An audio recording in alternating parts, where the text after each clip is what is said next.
I knew the HOA in my neighborhood was bad, but I never thought they'd stoop this low. It all started when I got a letter shoved into my mailbox, one of those cheap, printed notices from the HOA. The kind they don't even bother to stamp because they're too lazy to pay for postage. I unfolded it, expecting the usual nonsense about my fence being an inch too high or my truck being unsightly. But this was something else. Final notice. Unpaid fees total due, $8,000. Failure to pay will result in property seizure. I nearly choked on my coffee. $8,000? For what? I'd never missed a payment, and I sure as hell hadn't agreed to any new fees. There was a number at the bottom, so I called it. And that's when I got stuck dealing with her. Rebecca Vaughn, the HOA president. She answered with that fake sweet tone she always used when she thought she had the upper hand. "Oh, Kieran, I was just about to call you. We've had to impose some additional fees for the upkeep of the community. You understand, of course." "No, Rebecca, I don't understand." I kept my voice even, but my patience was already hanging by a thread. You can't just slap random fees on people and expect them to pay. "Well," she sighed dramatically, "you actually agreed to it in the updated HOA agreement." I frowned. "What updated agreement?" "The one we mailed out last month." "Since you didn't opt out, that means you agreed." I clenched my jaw. I never got any updated agreement. And even if I had, that wasn't how contracts worked. "I'm not paying," I said flatly. Rebecca let out a fake laugh. "Oh, Kieran, this isn't optional. If you don't pay, we'll have to take measures. You don't want to see what happens when homeowners refuse to cooperate." I hung up. I wasn't about to argue with someone who thought she ran the world. I figured that was the end of it. Maybe they'd try to send another notice, but I'd deal with it. I had no idea what Rebecca had planned next. 2 days later, I came home from work and saw something that made my blood run cold. The gate to my horse pasture was wide open, and my 2 horses? Gone. Panic shot through me as I bolted toward the open pasture gate. The latch was completely undone, swinging slightly in the evening breeze. Deep hoof prints trailed off toward the road, confirming my worst fear someone had deliberately let my horses out. I scanned the area, my pulse hammering in my ears. There was no sign of them nearby, and the sun was starting to dip below the horizon. I had to move fast. My first call was to my neighbor, Dan, a retired rancher who knew my horses well.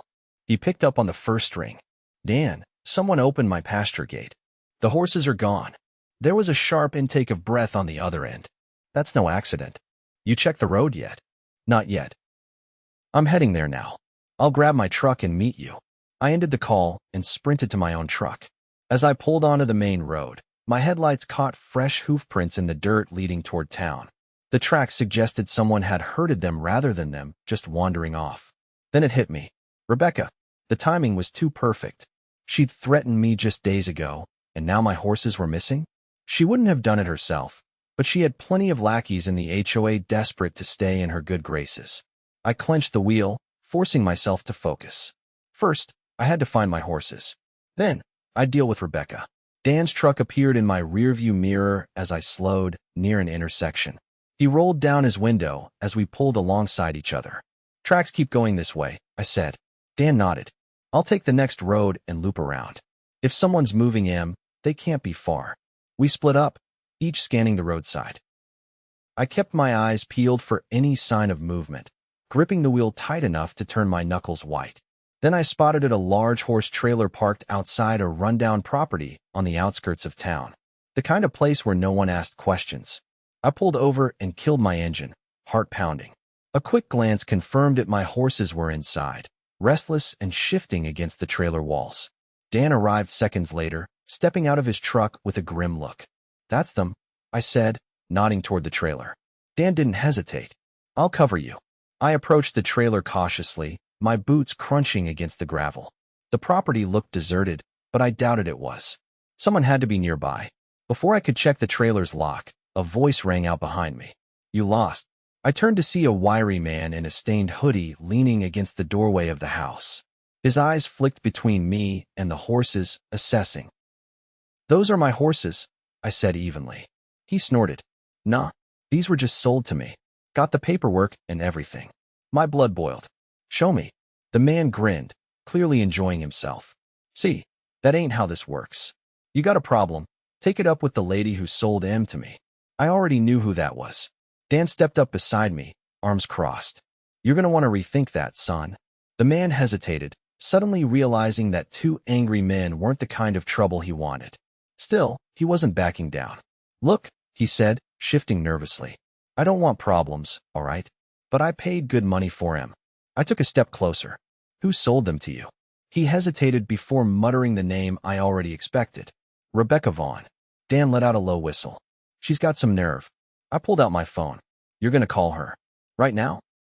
Tell her there's a problem with the sale, and she needs to come down here. The man's face twisted in uncertainty, but he didn't argue. He pulled out his phone and made the call, putting it on speaker.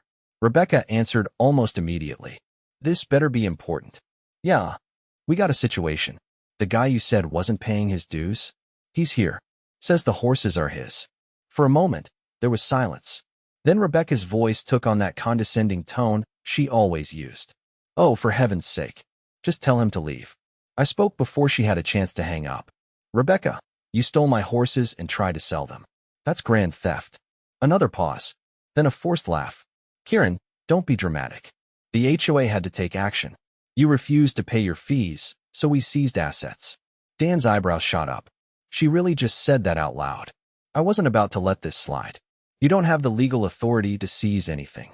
You committed theft, Rebecca. And if you don't fix this right now, you'll be talking to the sheriff next. Rebecca scoffed. You wouldn't dare. I hung up and immediately dialed the sheriff's office. Rebecca must have realized I wasn't bluffing because, within 10 minutes, she pulled up in her pristine SUV, stepping out like she owned the place. Her expression soured the moment she saw Dan. She'd always hated him probably because he never put up with her nonsense. She put on her best fake smile. Kieran, let's be reasonable. I cut her off. You broke the law. You stole my horses. You tried to sell them. There's no talking your way out of this.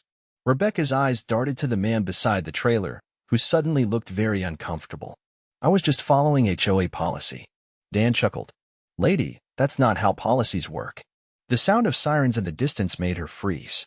I folded my arms. Looks like we'll let the sheriff decide. Rebecca's mask slipped.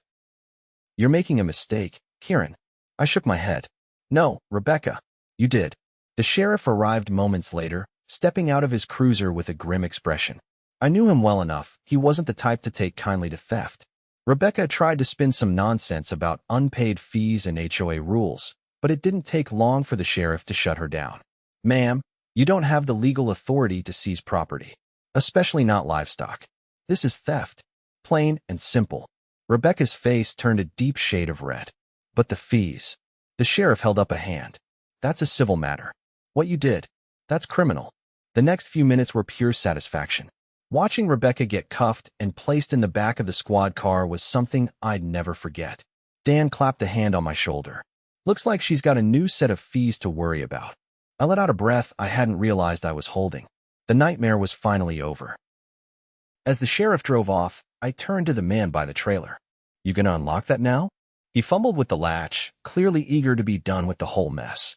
Within minutes, my horses were back in my care, unharmed and safe. Rebecca had spent years bullying the neighborhood, convinced she was untouchable. Tonight, she learned the hard way that no one, not even the HOA president, is above the law. As the sheriff's cruiser disappeared down the road with Rebecca in the back, a weight lifted off my chest.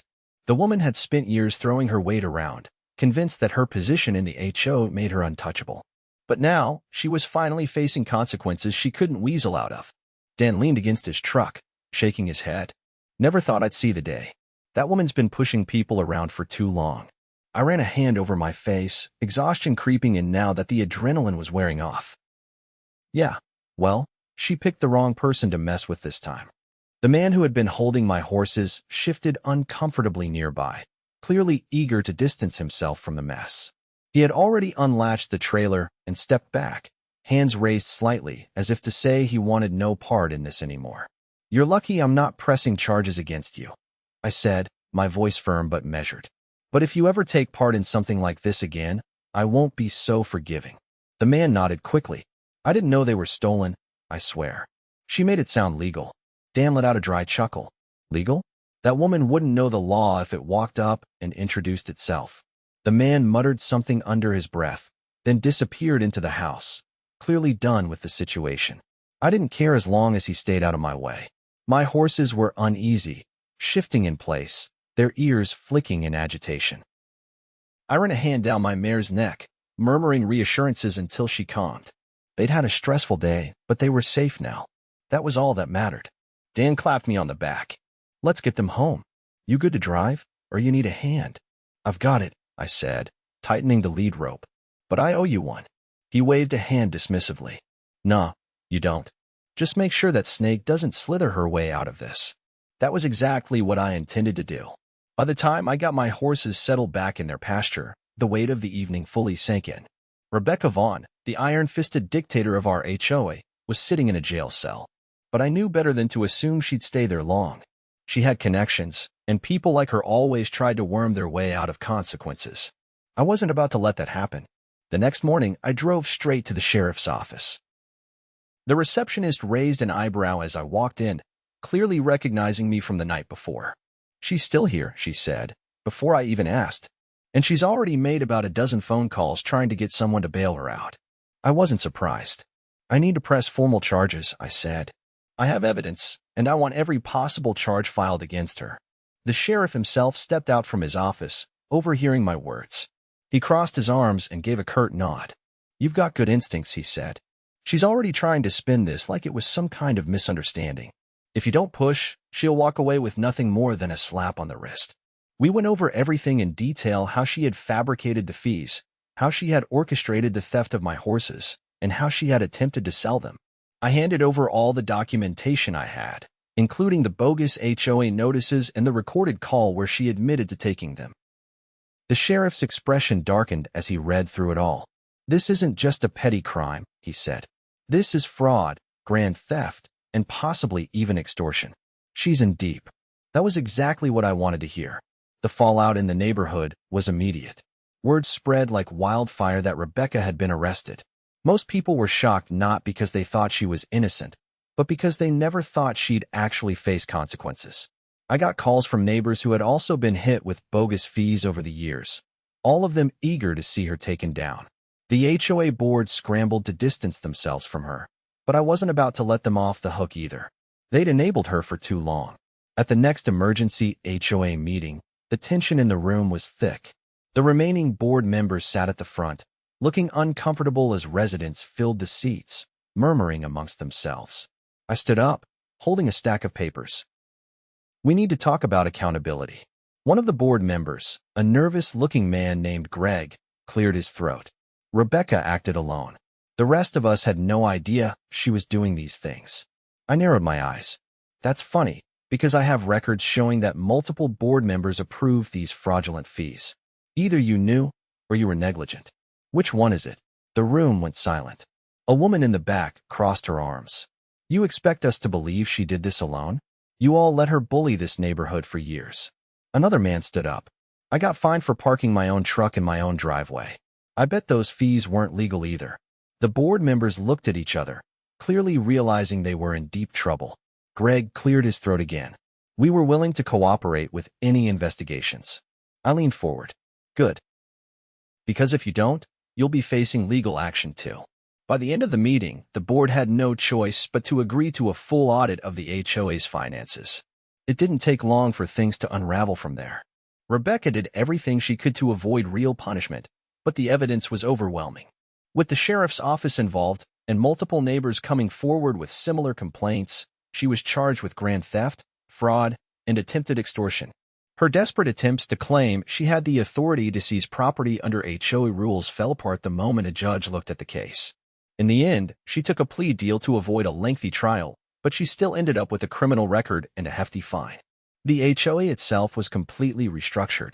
The audit revealed years of financial mismanagement, and most of the remaining board members were either forced to resign or voted out. For the first time in years, the neighborhood was finally free from Rebecca's reign of terror. Dan and I sat on my porch a few weeks later, watching the sunset. Feels different now, doesn't it? He said. I nodded. Yeah, feels better. He chuckled. I'll drink to that. Rebecca had spent years convincing herself that she was untouchable. But in the end, she learned a hard lesson: no one is above the law. The fallout from Rebecca's arrest sent shockwaves through the neighborhood. With her gone, the HOA board scrambled to restore order, but the damage was already done. The community had no faith in them anymore, and the calls for resignations grew louder with each passing day. I didn't waste time basking in the victory. I had bigger plans. The HOA had ruled over this neighborhood like a dictatorship for far too long, and I wasn't about to let them regroup and find another Rebecca to take her place. It was time to dismantle the entire system. Dan met me at my place a few days later, a thick binder tucked under his arm. He dropped it onto my kitchen counter with a thud. "Everything we need to take him down," he said, flipping it open. Financial reports, meeting minutes, even some emails I got from a friend on the inside. I raised an eyebrow. "Who's the friend?" He gave a lopsided grin. Let's just say not everyone on that board was thrilled with Rebecca's little reign of terror. Some of them were just too scared to speak up. I scanned the documents, my pulse quickening as I realized just how deep the rot went. Misallocated funds, fabricated fines, and even a few suspicious payouts to contractors who never actually did any work. It was worse than I thought. Dan tapped a page near the back. "This one's real interesting.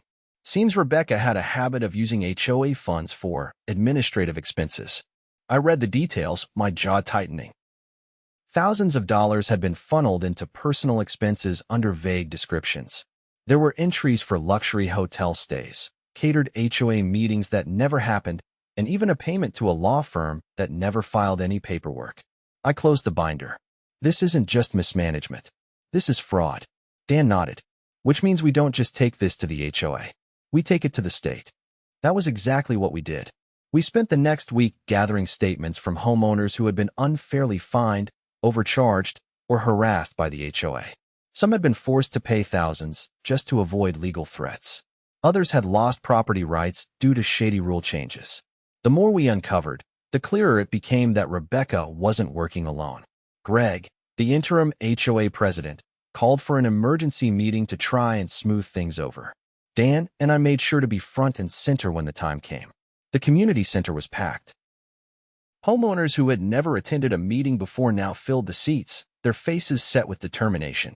The energy in the room was different this time. People weren't afraid anymore. Greg stood at the front, adjusting his tie nervously. He cleared his throat and attempted to regain control. "We understand that recent events have caused some concerns," he began. "I want to assure everyone that the HOA is committed to transparency moving forward." I stood up before he could go any further. "Transparency? That's a nice word, Greg. But what about accountability?" Murmurs of agreement rippled through the crowd. Greg shifted uncomfortably. "We're conducting a full review," he said. "But we have to be careful not to jump to conclusions. Not everything Rebecca did was illegal." Dan leaned forward. "Like using HOA funds for personal vacations? Or issuing fake fines to homeowners?" Greg's face paled. "We don't have full confirmation of that yet." I held up a printed copy of the financial records. "We do now." Gasps filled the room as I passed the documents to the nearest homeowners. People flipped through them, their anger growing with each page. A woman near the back stood up.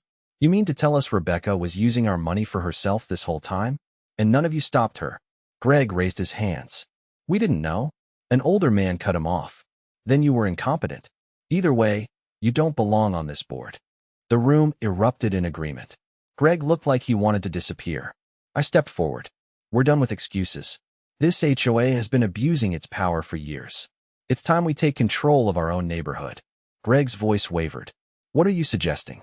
Dan crossed his arms. "A vote. We dissolve the HOA." The room fell silent for a moment, then erupted into cheers. Greg sputtered. You can't just do that." I smiled. "Actually, we can. According to the bylaws, if enough homeowners vote to dissolve, the HOA ceases to exist." Greg looked around, realizing he had no support left. The board members sat stiffly, their faces blank with shock. A man near the front spoke up. "Then let's vote." It was over in minutes. The majority spoke, and just like that, the HOA was officially disbanded. Greg slumped into his chair, defeated. "What happens now?" I folded my arms. "Now? We rebuild. Without you." Over the next few weeks, the neighborhood transformed. Without the HOA breathing down their necks, homeowners started making improvements on their own terms. Yards flourished, homes were repainted in colors Rebecca would have thrown a fit over, and for the first time in years, people actually enjoyed where they lived. As for Rebecca, she faced the full weight of her actions. The financial fraud case against her grew stronger by the day, and with the community united against her, there was no way out. She had spent years making life miserable for everyone around her, convinced she was above the rules. But in the end, the only thing she managed to control was her own downfall. The weeks following the HOA's dissolution were unlike anything the neighborhood had ever seen. Without Rebecca's iron grip, people started making changes that had long been forbidden. Fences were painted bright colors, gardens flourished without the constant threat of violation notices, and for the first time in years, there was a sense of genuine community. But even as life improved, there were loose ends to tie up. Rebecca's legal troubles weren't over, and neither were the consequences for those who had enabled her. The sheriff had forwarded the evidence I provided to the county prosecutor, and an official investigation was underway. Fraud, grand theft, and financial misconduct weren't things that could be swept under the rug, no matter how much Rebecca tried. And she was trying. Dan stopped by my place one evening, tossing a thick envelope onto my kitchen counter. His expression was unreadable, but there was a sharpness in his eyes that meant trouble. "You need to see this," he said, pulling out a stack of printed emails. "Rebecca's been busy." I skimmed through them, my stomach tightening with each line. They were messages between Rebecca and some of the old HOA board members, detailing an attempt to form a restoration committee. Dan pulled out another paper, tapping it with a finger. "They're trying to reinstate the HOA." It was laughable. After everything that had happened, after the community had overwhelmingly voted to shut it down, Rebecca still thought she could claw her way back into power. "She's desperate," I said, shaking my head. "She knows she's sinking, and she's trying to drag everyone down with her." Dan leaned against the counter, arms crossed. "She's got a few loyalists left. Not many, but enough to cause problems if we don't shut this down fast." There was no way the neighborhood would let Rebecca seize control again, but she was cunning. She thrived on manipulating rules and bending them to her will. If she had found some obscure legal loophole, she might think she could force her way back in. And that meant we had to act first. I grabbed my phone and started making calls. The next evening, we held a neighborhood gathering, not an official meeting, just an informal get-together in Dan's large backyard. People brought food and drinks, and despite the serious nature of our conversation, there was an air of celebration. The HOA was gone. Rebecca was facing criminal charges. Life was good. But as Dan and I explained what we had found, the mood shifted. "She's delusional," a woman named Linda muttered. "After everything, she still thinks she can control us?" A man named Carlos shook his head. "She doesn't care about the neighborhood. She cares about power. We have to stop this before she finds a way to make it legal." That was exactly why we were gathered.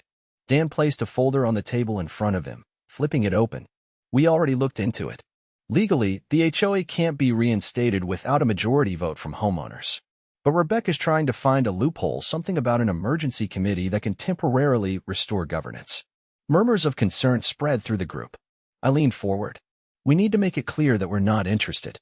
If she's trying to convince people behind the scenes, then we have to get ahead of it." Linda nodded. "A petition. Something solid that makes it clear we won't support this." Carlos grinned. "And if we get enough signatures, we can take it to the county. Make sure no one in Rebecca's camp can pull this stunt again." By the end of the night, we had a plan. Over the next few days, we went door to door, gathering signatures. People didn't hesitate to sign. They were tired of Rebecca's games, tired of the control, and they wanted nothing to do with any future HOA attempts. By the time we were done, we had more than enough support to shut Rebecca down for good. The next step was delivering it. Dan and I made our way to the county office with the petition in hand. An official reviewed it, nodding as he flipped through the pages. "This is more than enough," he said. "We'll file it, and any attempts to reinstate the HOA will require a full community vote. No backdoor committees, no emergency measures." That was exactly what we needed. But Rebecca wasn't going down without a fight. 3 days later, she tried to host a community restoration meeting at the local library. She had sent out invitations to her old allies, hoping for a turnout that would make her look legitimate. She didn't count on the rest of us showing up. Dan and I arrived early, along with about 30 other homeowners who wanted nothing to do with Rebecca's plans. By the time she walked in, flanked by a handful of her supporters, she was visibly shaken by the sheer number of people there who weren't on her side. She recovered quickly, plastering on a smile. "Wonderful turnout," she said, stepping to the front of the room. "I know the past few weeks have been difficult, but I'm here to propose a way forward, a way to restore order and stability." Linda stood up. You mean a way to put yourself back in charge? Rebecca laughed, but it was forced. This isn't about me. It's about the community. Carlos crossed his arms. The community already voted. We don't want an HOA. Rebecca's smile faltered. That vote was rushed. People didn't have all the information. I held up the petition. They had plenty of information. And now, we have this signed by the majority of homeowners. You have no legal standing to reinstate the HOA. The room fell silent as Rebecca's eyes darted across the crowd, realizing she had lost. One of her supporters, a man named Richard, stood abruptly. So that's it. We just let the neighborhood fall apart. Dan chuckled. Fall apart. People are happier than they've ever been. No one's getting fined for painting their house the wrong shade of beige. No one's being harassed over nonsense rules. If you want to live in a place with an HOA, feel free to move. Scattered laughter rippled through the room. Rebecca's face turned red. You're making a mistake. I met her gaze. No, Rebecca, you did. And now it's over. She stormed out without another word, her remaining supporters trailing behind her. That was the last time she ever tried to regain control. It didn't take long for her legal troubles to catch up with her. The fraud investigation uncovered even more than we expected: misappropriated funds, falsified records, and even evidence that she had coerced certain board members into approving expenses they knew were illegal. By the time her trial rolled around, she had no allies left.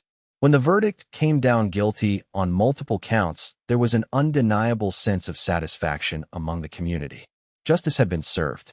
Months later, Dan and I sat on my porch, watching the sun dip below the horizon. Never thought I'd see the day, he said, stretching his legs out. No HOA, no Rebecca, and no fake fines. I took a deep breath, letting the peace settle in. We fought for this, I said, and we won. Dan raised his drink. To a neighborhood finally free. I clinked my bottle against his, knowing that, for the first time in a long time, the community was truly ours. The neighborhood had settled into a peaceful rhythm, free from the constant interference of an oppressive HOA. People put up fences without fear, parked their trucks in their driveways without issue, and, most importantly, no one was being extorted for bogus fees. It was as if the entire community had taken a collective breath, finally able to live without someone looking over their shoulder. But Rebecca wasn't done facing consequences. With the fraud investigation in full swing, more evidence surfaced. It turned out she had been siphoning money for years, and when auditors started digging, they found a staggering amount of missing funds. Some homeowners who had been forced to pay ridiculous fines came forward with bank statements showing payments that never made it into the HOA's official records. The prosecutor handling the case wasted no time. What started as a few charges quickly escalated. By the time Rebecca was officially indicted, the charges against her included felony theft, fraud, and even document forgery. Dan and I attended the first hearing, along with several other homeowners who had been affected by her corruption. Rebecca walked into the courtroom looking like a shell of her former self. Gone was the confident, power-hungry woman who had ruled over the neighborhood with an iron fist. In her place was someone who finally understood that she had lost control. Dan leaned closer as she took her seat at the defendant's table. His voice was low, but there was no mistaking the satisfaction in it. She thought she was untouchable. I kept my eyes on Rebecca as her attorney whispered hurriedly in her ear. She's about to find out just how wrong she was. The judge entered, and the hearing began. The prosecutor wasted no time laying out the case against her. Evidence of her theft, her illegal fines, and, of course, the attempted sale of my horses were all presented. Rebecca's attorney tried to argue that the actions were merely misguided, rather than criminal, but the judge wasn't buying it.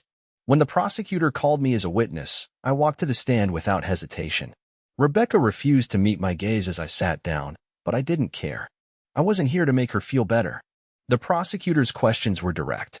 I explained how I had received the fraudulent fine notices, how Rebecca had threatened me over the phone, and how my horses had been stolen as a result. Then came the part that truly sealed the case. The prosecutor played the recorded phone call where Rebecca had openly admitted to seizing my horses as payment. The courtroom was silent as her voice echoed through the speakers. Oh, for heaven's sake. Just tell him to leave. You broke the law. You stole my horses. You tried to sell them. That's grand theft. Kieran, don't be dramatic. The HOA had to take action. The judge's expression darkened as the recording finished. Rebecca's attorney shifted uncomfortably, clearly realizing how damning the evidence was. When it was Rebecca's turn to speak, she finally lifted her chin, attempting to regain some of her old arrogance. This entire situation has been blown out of proportion. I was only doing what was necessary to get homeowners to comply with their obligations. The judge's voice was sharp.